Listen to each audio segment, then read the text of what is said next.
할렐루야, 할렐루야, 반갑습니다. 내가 그리스도를 본받는 자 된 것 같이 너희도 나를 본받으라. 중세 신학자 도마스 아켄피스가 쓴 그리스도를 본받아라는 책에서 아켄피스는 기독 신앙인의 삶의 목표는 예수 그리스도를 닮는 삶이라 했습니다. 예수 그리스도를 본받는 삶이라 했습니다. 솔직하게 저는 오늘 여러분들에게 고백하겠습니다. 50년을 목회하고 또 50년을 결혼해서 가정생활을 이루면서 단 한 번도 우리 교인들에게나 우리 가족들에게 내가 그리스도를 본받는 자 된 것 같이 너희도 나를 본받으라 한 적이 없습니다. 아무리 생각해도 내가 그리스도를 본받는 자 된 것 같이 너희도 나를 본받으라 할 수가 없었습니다. 목회 생활 20년 지날 무렵에 교회 사택에서 생활을 했습니다. 어느 날 잠을 자는데 방문이 살 열리면서 찬 공기가 내 몸에 스쳤습니다. 그리고 조그마한 불빛이 방을 오락가락 했습니다. 직감적으로 도선생이구나, 도둑놈이구나 그래 생각을 하고 가만히 있었습니다. 그래 이분이 내 머리맡에 있는 세이코 시계를 주워 넣기도 하고 우리 장롱을 열어서 뭘 뒤지기도 하고 하다가 살그머니 나갔습니다. 거실로 나가는 기미가 들렸습니다. 그때 제가 정신이 바짝 나서 제 옆에 누운 여인에게 쿡 찌르면서 나가봐. 그러니까 이 양반이 나가지를 않고 오히려 빳빳하면서 날 보고 치면서 날 보고 나가라는 식으로 내 허리를 치는 거예요. 나 그때 얼마나 실망했는지 몰라요. 평생 나하고 살 때 결혼 선서할 때에 날 위해서 산다 해놓고 위기가 닥치니까 자기 먼저 살려고 날 보고 나가라 하는구나. 섭섭했습니다. 나만 섭섭했겠습니까? 제 아내도 그런 생각 안 했겠습니까? 제 아내가 뭐가 왔다 하면서 또 가만히 있길래 내가 또 질렀어요. 나가라고, 나가보라고. 안 나가요. 그래 한참 있다가 대문 밖에서 자동차가 붕 하고 떠나는 소리가 들리길래 도적이 나갔구나 생각하고 그때가 내가 용감하게 나갔지요. 거실에 나가니까 칼이 놓여 있었어요.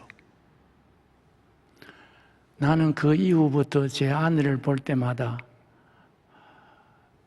못 믿겠어요. 나를 위해서 평생 살겠다고 약속하는 사람이 위기가 올 때마다 자기 먼저 살려고 하는 거 난 실망했어요.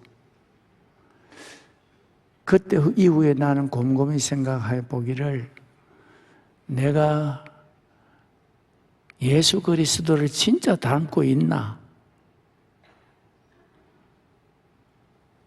사람을 닮고 있나? 변화하지 않고 있나?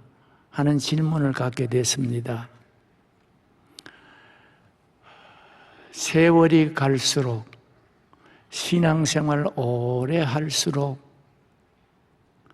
예수 그리스도를 닮아가는 것이 우리의 삶의 목표가 아니겠습니까? 여러분, 세월이 갈수록 신앙생활 오래 할수록 점점 예수님을 닮아가기를, 예수님을 본받아 가기를 간절히 기도합니다. 창세기 30장에 보면 야곱의 양을 칠 때에 새끼 뵐 때쯤 돼서 물 먹는 그 자리에 버드나무, 살구나무, 신풍나무를 묶어가지고 이렇게 껍질을 벗겨서 양들 보는 데서 그 앞에 두었습니다. 양들이 물을 먹고 새끼를 뵐 때마다 그 버드나무, 살구나무, 신풍나무, 껍질 벗긴 나무를 가만히 보고 생활했습니다. 그런데 양들이 그 후에 새끼를 낳았는데 보니까 새끼가 전부 다 살구나무, 버드나무, 신풍나무처럼 껍데기가 벗겨진 것처럼 알록달록한 새끼를 낳았습니다. 이렇게 보면은, 이 말씀에 의지해서 보면은 동물이든 사람이든 깊이 보면, 깊이 바라보면, 깊이 생각하면은 삶의 변화가, 유전자의 변화가 있을 줄로 믿습니다. 그래서 성경 말씀에 히브리서 12장의 믿음의 주여 또 온전케 하시는 예수를 바라보자, 예수를 깊이 생각하라 했습니다. 예수를 깊이 생각하고 예수를 깊이 바라보면은 우리도 점점 예수님을 본받아 갈 줄로 믿습니다.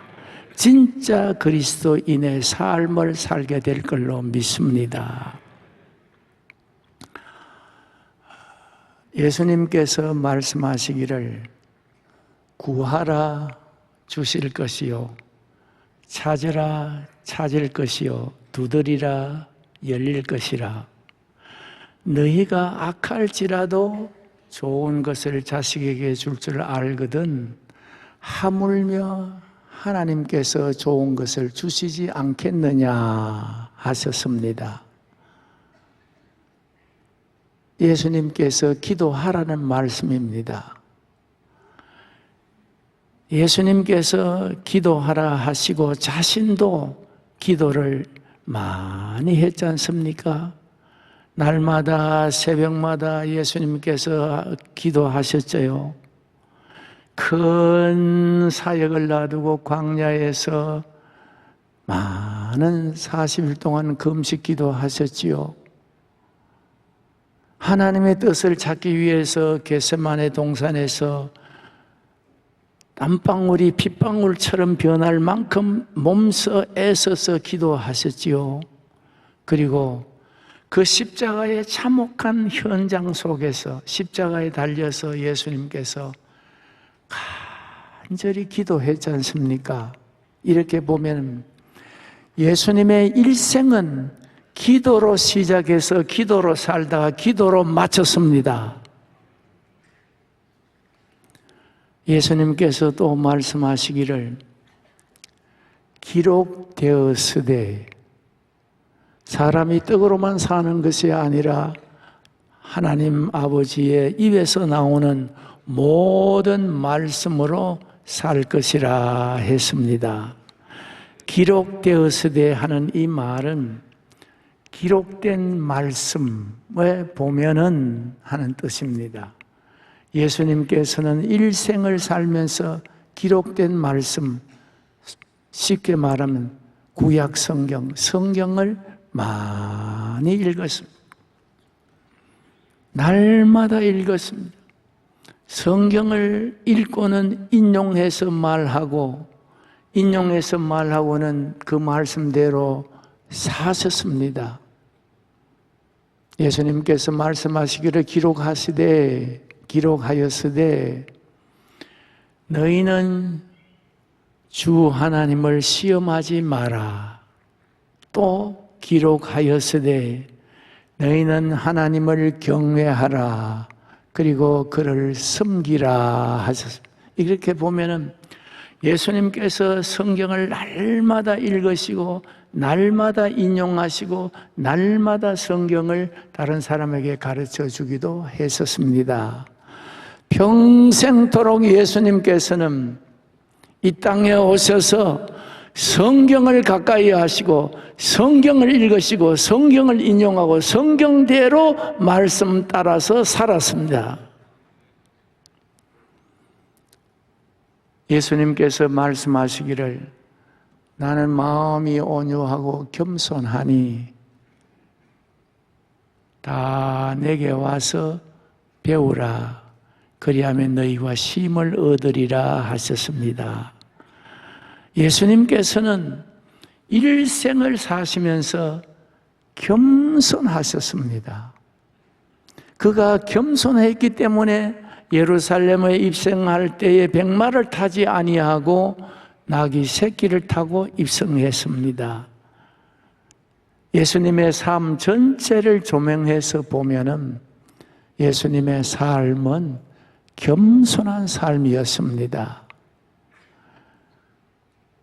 하나님께서는 이러한 겸손을 보시고 예수님께서 만유의 주, 만유의 주로 우리의 주로 삼으셨습니다. 또 예수님께서 말씀하시기를 주라. 그리하면 너희에게 주리니 후히 되어 누르고 흔들어 안겨주리라 하셨습니다. 주라 하십니다. 예수님의 삶은 베푸는 삶, 주는 삶이었습니다. 그 빈들에서 아무데도 갈 데 없고 해는 저물고 배는 고픈데 먹을 건 없는데 조그만 아이가 가져온 그 보리떡 5개, 물고기 2마리 그 조그만 도시락을 가지고 기도하신 후에 나누어서 5,000명 더 먹였더라. 한 사람도 줄임이 없이 다 고루고루 먹여주었더라. 나누어 주셨더라. 베풀어 주셨더라. 해서 비록 먹는 음식만 베풀어 준 것이 아니라 모든 사람을 구원하기 위해서 자기 생명을 십자가에 내어주기도 하셨습니다. 이렇게 보면 예수님의 생애는 처음부터 주는 삶, 처음부터 자기에게 있는 그 필요한 사람에게 나누어주고 자기의 생명까지도 주는 삶이었습니다.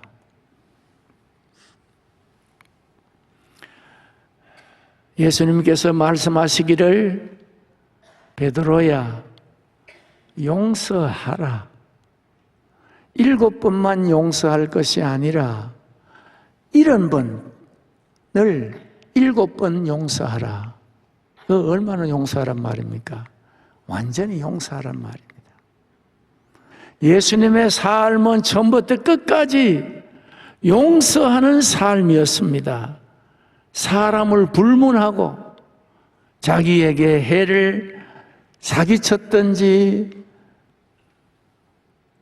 나쁜 짓을 했든지 간에 다 깔끔하게 용서해 주셨습니다. 가나마다 현장에 잡힌 여인의 애를 보고 나도 너를 정죄하지 않고 용서하니 가라 해서 자유를 주셨어요. 죄에 매여서 고통하는 사람에게 예수님께서 용서함으로 자유를 주셨어요. 뿐만 아니라 제자들이 얼마나 예수님을 부인했습니까? 배반했습니까? 예수님만이 아니고 예루살렘 시민들이 호산나 호산나 하다가 하루도 못 돼서 변화되면서 십자가에 못 박아서 하고 시위를 하고 데모를 할 때 그 사람들도 용서해 주었어요. 아버지, 저들이 알지 못하니 저들의 죄를 용서해 주소서. 심지어는 십자가에 가시 면류관을 자기 머리에 씌우고 창으로 옆구리를 찌르는 그 백부장과 군사들, 로마 군사들까지도 깨끗하게 용서해 주었습니다. 그 용서하는 소리를 들은 백부장도 나사렛 예수는 진실로 하나님의 아들이었도다 고백했습니다. 용서해 줌으로 다른 사람을 자유케 하는 사람이 하나님의 아들, 하나님의 자녀입니다. 예수님은 일생토록 모든 사람을 용서하고 마지막 십자가에서도 아버지 모든 사람의 죄를 용서해달라 하시고 세상을 떠나신데 그 용서함 때문에 우리가 용서함을 받고 자유로운 사람이 됐습니다. 할렐루야.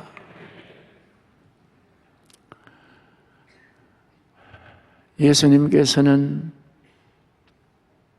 그러므로 너희는 마음에 근심하지 마라. 하나님을 믿으니 또 나를 믿으라.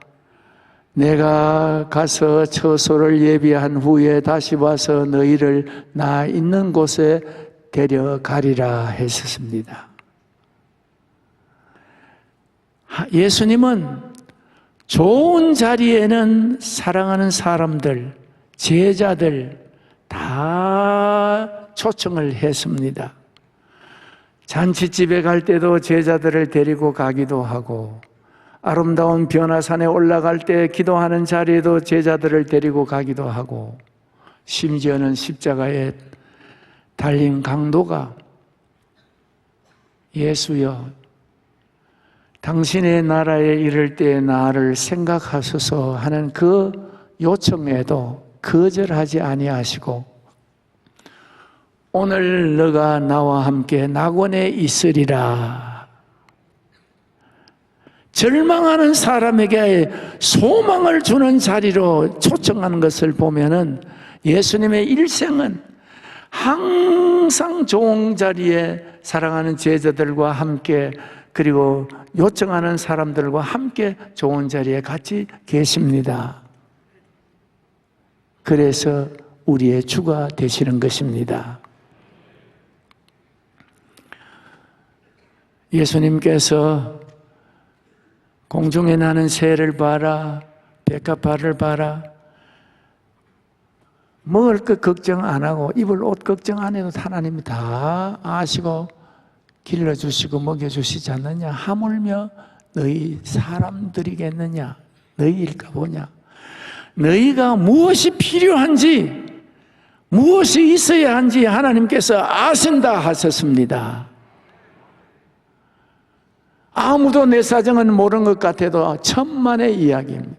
하나님은 다 알고 계십니다. 언젠가는 하나님께서 아시고 반드시 채워주시고 치료하여 주시고 인도하여 주실 줄로 믿습니다.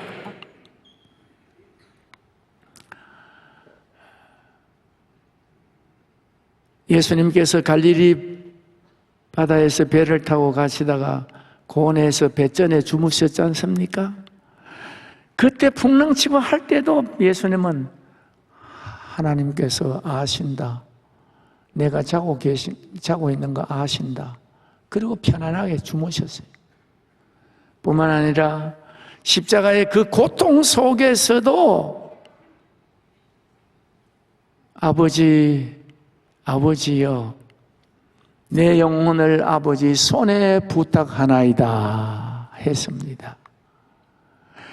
하나님이 모든 것을 해결해 준다는 생각을 하셨기에, 믿었기에 죽는 마당에서 영혼까지도 예수 하나님에게 부탁할 수가 있었습니다. 예수님께서는 이와 같이 처음부터 끝까지 그의 필요한 모든 것까지도 하나님에게 맡기고 사셨습니다. 내가 그리스도를 본받는 것 같이 너희도 나를 본받으라 말할 수 있는 사람은 예수님의 말씀과 예수님의 삶을 본받아야 합니다. 예수님께서는 그 말씀하신 대로 사셨습니다. 그래서 우리가 본받아야 할 분이십니다. 그래서 우리가 본받아야 할 주가 되시는 것입니다. 사도 바울은 내가 그리스도를 본받는 것 같이 너희도 나를 본받으라. 부끄러움 한마디도 없이, 마음에 주저함 없이 자신 있게 자랑스럽게 담대하게 이 말씀을 제자들, 교인들에게 하셨습니다.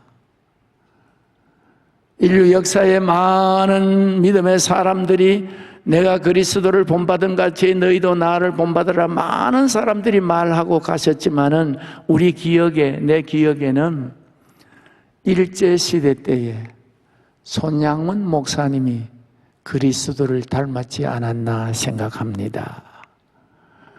공산당들에게 잡혀서 아들을 잃었습니다.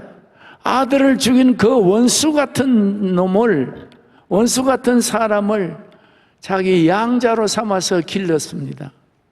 할렐루야. 이런 모습은 예수 그리스도를 닮은 모습입니다. 예수 그리스도를 본받은 모습입니다. 내가 그리스도를 본받은 같이 너희도 나를 본받으라. 손양문 목사님은 말할 수가 있습니다. 그리고 얼마 전에 자꾸 한 인도에서 선교하면서 빈민을 구제하고 돕는 마드 테레사 수녀 여러분 들어보셨지요? 그 인도의 빈민가에 인종차별이 많고 빈부의 격차가 많은 그 자리에서 그 사회적인 악을 무릅쓰고 털쳐내면서 자기 있는 것까지 교황청으로부터 받아가지고 다 내주는 삶은 그리스도를 닮은 삶이 아니겠습니까? 마드 테레사는 내가 그리스도를 닮은 것 같이 너희도 나를 닮으라 말할 수가 있을 것입니다. 2010년도에 제가 7대 종단 의장으로서 7대 종단 대표들을 모시고 바티칸 교황청에 갔었습니다. 주교와 추기경의 안내로 교황청을 만나서 인사하는데 보니까 베네딕트 16세 교황인데 얼마나 옷이 화려한지 흰색에다 금줄에다가 그리고 여기에 뭐도 끼고 목걸이도 하고 와, 그 분위기에 눌려서 꼼짝 못했어요. 근데 나는 한마디 했어요. 교황님 얼굴을 보니까 참 부드럽습니다. 그 말은 교황님 얼굴을 보니까 예수님 닮았습니다.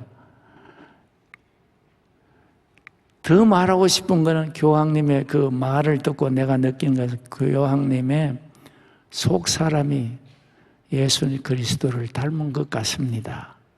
예수 그리스도를 본받은 것 같습니다. 말하고 싶었는데 하지 않았어요. 왜냐? 내가 교황을 본 지가 얼마나 됐다고. 그 짧은 만남 속에서 그 말할 수는 자신이 없었습니다. 그런데 나는 요즘 신앙생활 할수록 많은 목사님들이, 목회를 하는 목사님들이 대부분이 예수 그리스도를 닮도록 노력을 하는 것 같습니다. 그런데 제가 요즘 절실히 느끼는 것은 우리 원로 목사님 가만히 가까이서 보고 내가 50년 동안을 가까이서 보고 50년 동안 이런저런 관계에서 일도 같이 하기도 하고 지금은 명성교회 내가 교인이 되어서 예배들 같이 드리는데요. 생각하면 생각할수록 보면 볼수록 저런 정말 예수 그리스도를 닮았구나. 본받아 간다. 확신을 가졌습니다. 할렐루야. 여러분 그런 확신이 없습니까? 저는 50년 동안 원로 목사님과 함께 가까이 있으면서 이런 관계 속에서 보았는데 이 어른은요, 아무리 보아도 예수님을 닮았어요. 예수님을 본받았어요. 그 새벽 기도 많이 하시잖아요. 제가 안동 성서학원에서 기도 다녔을 때 목사님하고 같이 보리밭 속에서 기도를 했는데,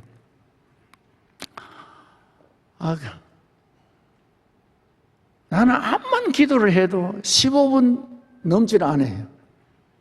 근데 그때 우리 원로 목사님은 기도를 하는데 2시간 내지 3시간 기도하더라고요. 그래서 내가 속으로 미쳤나 했다.